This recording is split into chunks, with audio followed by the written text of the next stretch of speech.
Consulting Showdown: George Washington versus Thomas Jefferson in modern times. How would historical figures face off as consultants in today's world?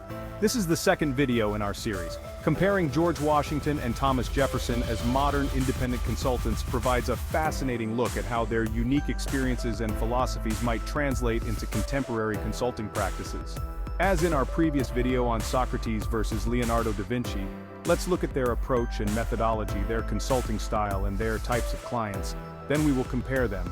I'm certainly not a historian, but I hope these profiles of George Washington and Thomas Jefferson, two men with astounding accomplishments, will ring true. George Washington. Approach and methodology, leadership and integrity. Washington's consulting approach would be grounded in leadership principles and integrity. He would focus on developing strong ethical leaders and organizational cultures. Strategic planning. Leveraging his military experience, Washington would excel in strategic planning, risk management, and crisis leadership. Team building.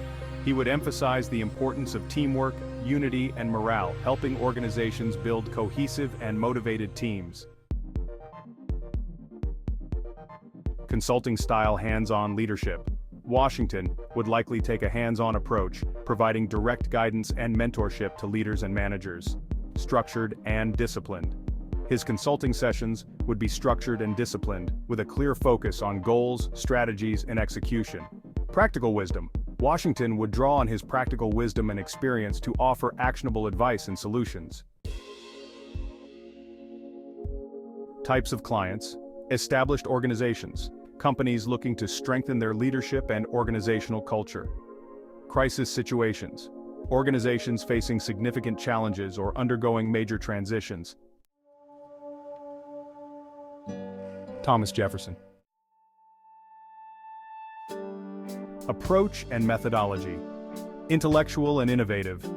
Jefferson's consulting approach would be highly intellectual and innovative, focusing on ideas, vision, and long-term planning. Policy and governance. He would excel in areas related to policy, governance, and organizational structure, helping clients navigate complex regulatory environments and implement effective policies. Education and enlightenment. Jefferson would emphasize the importance of education, knowledge sharing, and continuous improvement. Consulting style: visionary thinking. Jefferson would encourage clients to think big, setting ambitious goals and envisioning the future of their organizations. Collaborative approach. His consulting style would be collaborative, involving extensive discussions and the sharing of ideas. Analytical and research-based. Jefferson would rely on thorough research and analysis to inform his recommendations.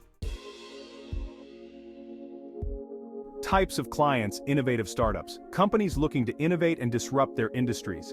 Educational institutions, schools, universities, and organizations focused on education and knowledge dissemination. Policy-minded organizations. Firms needing expertise in regulatory compliance, governance, and policy development. Comparison focus and expertise.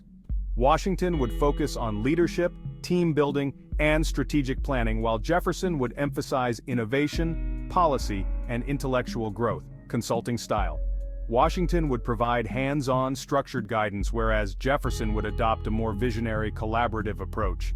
Client interaction. Washington would likely mentor leaders and managers directly, while Jefferson would engage in extensive discussions and idea-sharing sessions. Impact. Washington would aim to strengthen leadership and organizational cohesion, while Jefferson would aim to drive innovation and long-term strategic vision. So, what did we find? Both would offer extremely valuable consulting services, but their styles and areas of expertise would cater to different needs and types of clients. Washington's strength in leadership and crisis management would complement Jefferson's innovative and policy-oriented approach. Of course, this is simplistic, and we can't really know how they would approach consulting. However, it does suggest how our own personalities, talents, and expertise could shape our consulting path. By looking at these historical giants, we can see the possibilities as to how we might refine our consulting niches and better use our unique strengths. The past is rich with figures whose lives can inspire and guide us today. Do you believe we can learn valuable lessons from history's people of remarkable accomplishment? Could this exploration help you refine your own consulting niche and approach? I've raised more questions than answers, and that's where you come in. I'd love to hear your thoughts, so drop a comment below, and if you enjoyed this journey through time and want to see more videos like this, make sure to subscribe and join the conversation.